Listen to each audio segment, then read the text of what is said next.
بسم اللہ الرحمن الرحیم۔ السلام علیکم۔ ملتان کا ایک زاہد نامی آدمی سوئٹزرلینڈ میں جاب کرتا تھا۔ وہ ایک لمبے عرصے سے سوئٹزرلینڈ میں جاب کرنے کی وجہ سے یہاں کی نیشنلٹی بھی حاصل کر چکا تھا۔ قدرت خدا کیجئے، ایک دن جب کام سے واپس آیا تو سارا جسم تھکا ہوا تھا۔ اگلے دن جب ڈیوٹی پر جانے لگا تو اس کی طبیعت اچانک ناساز ہو گئی۔ سر چکرانے لگا، دل گھبرانے لگا اور ایسا محسوس ہو رہا تھا کہ جیسے ٹانگوں میں جان نہیں ہے۔ چلنے کی کوشش کرتا لیکن ٹانگیں ساتھ نہیں دے رہی تھی، لہٰذا بار بار بیٹھتا، بار بار چلنے کی کوشش کرتا، سہارا لے کر چلنے کی کوشش کرتا تو 2-4 قدم چل پاتا، لیکن پھر سانس اکھڑ جاتی، ٹانگیں بے جان ہو جاتی اور فرش پر بیٹھ جاتا۔ اس کا ایک دوست جو کہ اس کے ساتھ ایک ہی جگہ پر کام کرتا تھا، اس نے اس کے کمرے کی بار بار بیل بجائی، لیکن ماں سوائے آواز کے زاہد کچھ نہیں کر سکتا تھا۔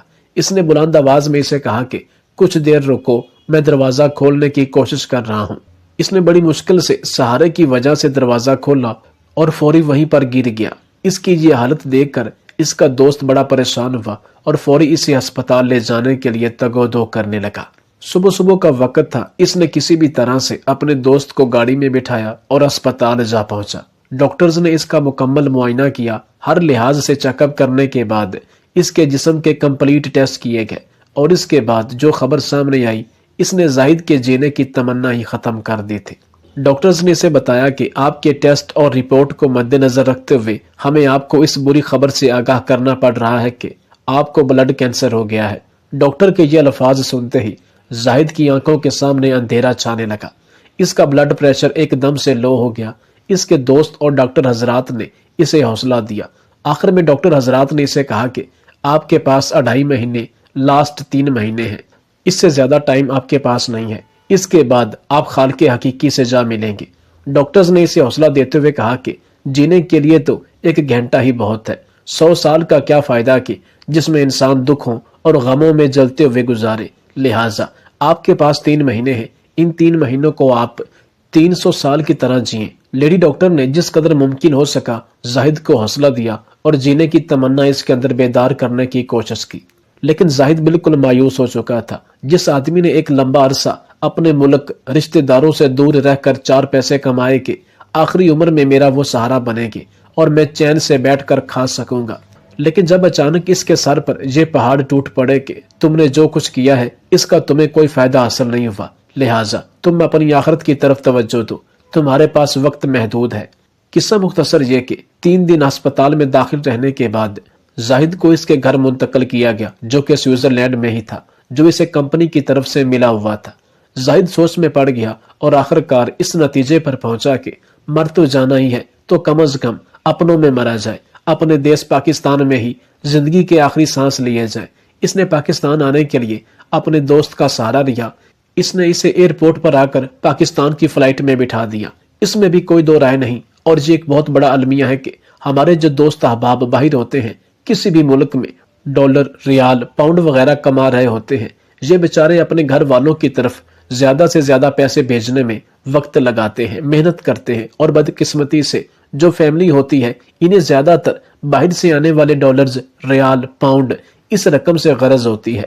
ان کو یہ عادت پڑ جاتی ہے کہ ہر مہینے بعد اتنے لاکھ آنے ہیں، پیسے کے آنے کی زیادہ عادت ہو جاتی ہے، جبکہ پیسے بھیجنے والے سے اتنا لگاؤ نہیں ہوتا، اس کی کنڈیشن سے بے خبر ہی رہتے ہیں۔ لیکن جب باہر کمانے والا شخص واپس آتا ہے تو اکثر اوقات اپنا سب کچھ کلوز کر کے ہی آتا ہے۔ اسی طرح زاہد بھی اپنا سب کچھ کلوز کر چکا تھا۔ اس نے ہمیشہ کے لیے سوئٹزرلینڈ کو خیر بات کہہ دیا، کمپنی والوں کو بھی الوداع کر دیا۔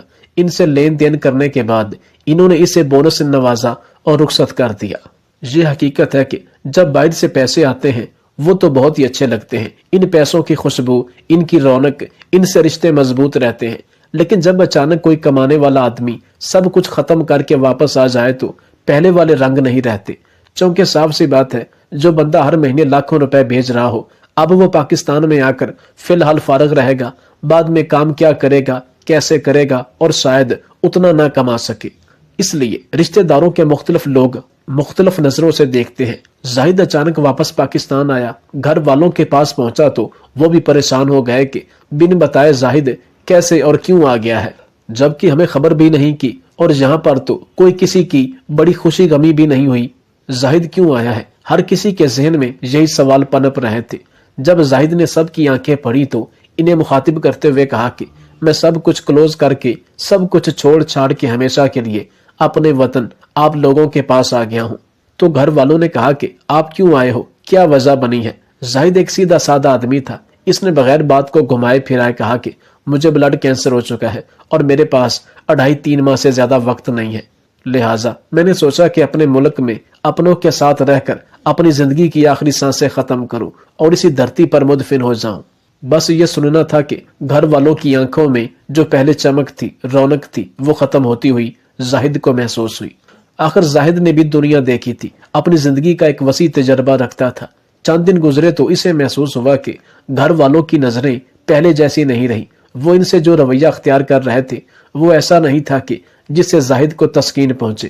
معذرت کے ساتھ ہمارے ملک پاکستان میں اس وقت 90% ایسے لوگ ہیں جن کو باہر سے آنے والا یا کماؤ پوت چاہیے جو پیسے ہی پیسے دے۔ بس جیسے ہی پیسے دینا بند کیے کسی بھی مجبوری کی وجہ سے تو پہلے والی عزت اسے لوگ نہیں دیتے۔ بس کچھ ایسا ہی رویہ زاہد کی فیملی کا ان کے ساتھ تھا۔ اب سب کو یہ فکر تھی کہ ہمارا کیا بنے گا، کسی کو فکر تھی کہ میرا جو گھر بن رہا ہے اس کا کیا بنے گا، کسی کو اپنی گاڑی کی قسطوں کی پڑ گئی، 2 چھوٹے بھائیوں کی شادی کرنا تھی، ان کو اپنی فکر لگ گئی، ہر کسی کو اپنا مفاد خطرے میں نظر آنے لگا اور اب سب نے ان کے ساتھ عجیب و غریب سلوک کیا۔ زاہد نے اتنے دن برداشت کیا، اسے یقین ہی نہیں آ رہا تھا کہ یہ وہی میرے عزیز و اقارب ہیں جو مجھے باہر بیٹھے ہزاروں دعائیں اور مجھ سے بے پناہ محبت کرتے تھے، لیکن جیسے ہی میں ان کے پاس آیا ہوں تو ان لوگوں نے آنکھیں اٹھا کر ماتھے پر رکھ لی ہیں۔ زاہد ان کے رویے سے اس قدر دل برداشتہ ہوا کہ اس نے آخر فیصلہ کر ہی لیا کہ اب وہ واپس سوئٹزرلینڈ جائے گا اور وہیں پر مرے گا، اور یہ وصیت کر کے مرے گا کہ میری ڈیڈ باڈی کو پاکستان نہ بھیجا جائے بلکہ سوئٹزرلینڈ ہی میں کسی جگہ گڈھا کھود کر وہاں مجھے دفنا دیا جائے۔ بس یہ سوچتے ہوئے اس کی آنکھوں میں آنسو آ گئے اور اسے بار بار یہی خیال آ رہا تھا کہ میں نے زندگی بھر کیا کمایا، کچھ بھی نہیں۔ جو پیسہ کمایا وہ اپنوں کے لیے، اور آج اپنے ہیں کہ اپنا سمجھتے ہی نہیں۔ ان کو تو صرف میں ایک پیسے کی مشین نظر آتا تھا۔ خیر اس نے خود کو مضبوط کیا اور بغیر کسی کو بتائے چپکے سے واپسی کی ٹکٹ کروا لی۔ 2 دن بعد اس کی فلائٹ تھی اور کرنا خدا کا یہ ہوا کہ اسی رات بہت زیادہ بارش ہوئی۔ زاہد کے گھر کے ساتھ ہی اس کے ایک بھائی کا گھر تھا۔ بھائی کا انتقال ہو چکا تھا جبکہ بیوہ بھابھی اور اس کے یتیم بچے رہتے تھے، لیکن ان کے ساتھ کسی کی بھی بول چال نہیں تھی۔ ان کا کوئی بھی آپس میں پیار محبت نہیں تھا۔ کچھ تنازعات کی وجہ سے اپنے سگے بھائی کے انتقال کے بعد بھی ان یتیم بچیوں اور بیوہ بھابھی کا کوئی پرسان حال نہیں تھا، جبکہ زاہد تو ایک لمبے عرصے سے سوئٹزرلینڈ میں مقیم تھا اور پچھلوں کے لیے نوٹ کما رہا تھا۔ اسے نہیں خبر تھی کہ اس کی بیوہ بھابھی اور بھتیجیوں کے ساتھ اس کے گھر والے کیا سلوک کر رہے ہیں۔ کبھی پوچھا ہی نہیں کیونکہ بول چال کوئی نہیں تھی۔ زاہد بیچارہ تو پھر باہر تھا، جبکہ اس کی فیملی نے اس کی بیوہ بھابھی اور بھتیجیوں کے حالات کو دیکھتے ہوئے اپنی آنکھیں بند کر لی تھی، اپنے کان بند کر لیے تھے، کسی قسم کی کوئی خبر نہیں لیتے تھے، ان کا کوئی پرسان حال نہیں تھا۔ کبھی زاہد کو جو فون کرتے تو اپنی بھابھی بھتیجیوں کی شکایتیں ہی لگاتے۔ جب سے زاہد آیا تھا تو اس نے بھی اپنی بھتیجیوں اور بیوہ بھابھی کی طرف چکر نہیں لگایا تھا۔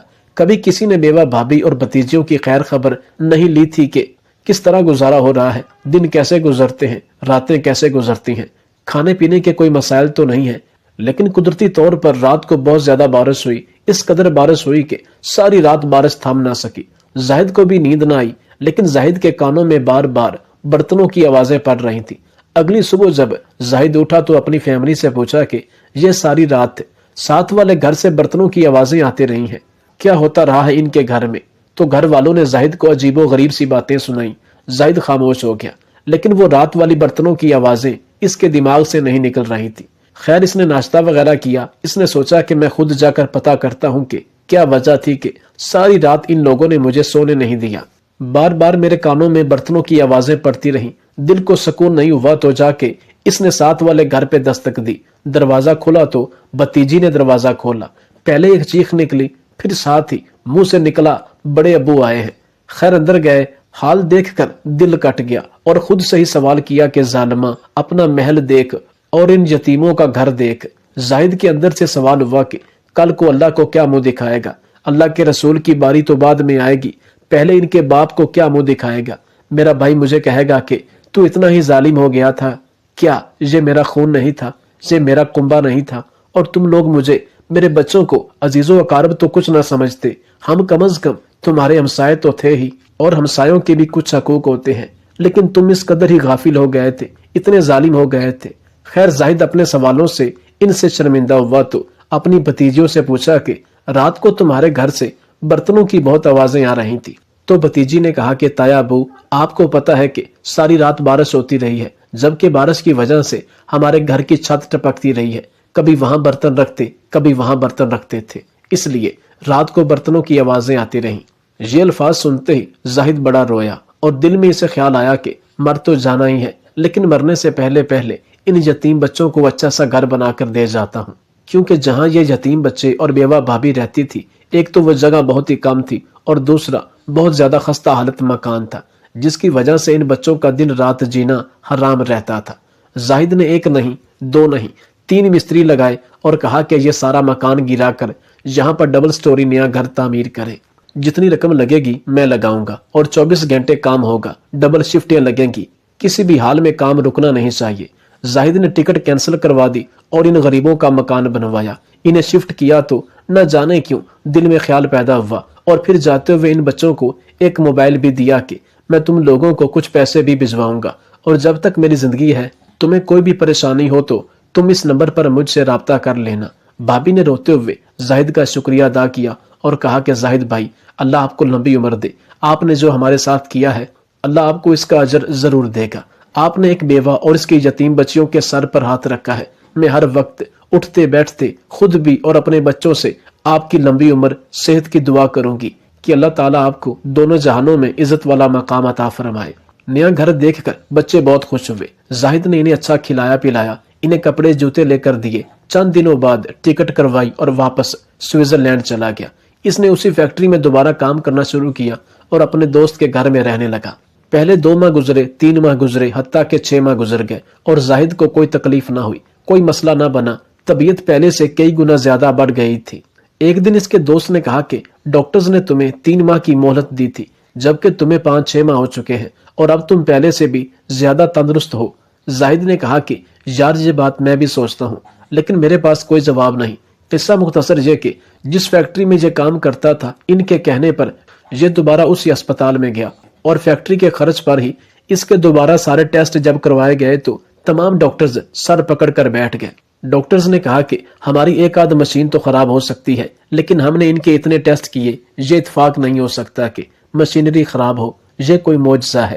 ہم نہیں جانتے کہ یہ سب کیسے ہوا، کیونکہ اب جب ٹیسٹ کیے گئے تو ان کو کوئی بلڈ کینسر نہیں تھا، کوئی بیماری نہیں تھی۔ تو ڈاکٹرز نے زاہد سے پوچھا کہ آپ نے پاکستان سے یا کہیں سے بھی کچھ علاج وغیرہ کروایا یا کوئی دوا کھائی ہو؟ تو زاہد نے کہا کہ میں نے کہیں سے نہ علاج کروایا نہ دوا کھائی، بلکہ میں تو اپنی زندگی کے دن پورے کر رہا تھا، خدا جانے اس نے میرے ساتھ یہ کیا معاملہ کیا، اور الحمدللہ میں اب پہلے سے بھی زیادہ خود کو صحت مند سمجھتا ہوں۔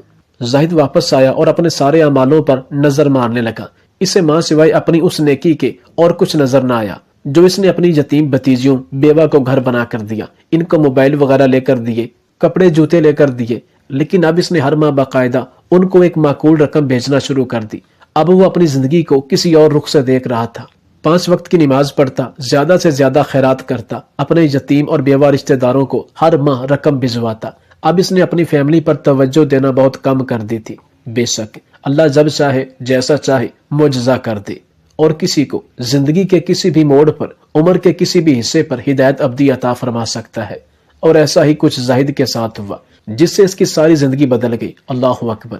زندگی کا یہ معمول بنا لیں کہ آپ جتنا بھی کماتے ہیں اس میں سے کچھ صدقہ خیرات لازمی کریں، خاص کر اپنے کمزور عزیز و اقارب پر نظر رکھیں، اپنے یتیم بچوں پر شفقت والا ہاتھ رکھیں، انہیں جس قدر ممکن ہو سکے مالی تعاون سے نوازیں، ان کی خیر خیریت دریافت کریں۔ انشاءاللہ ایسے لوگوں کی کفالت آپ کو نہ کہ صرف دنیا میں بلکہ آخرت میں بھی عظیم اجر سے نوازے گی۔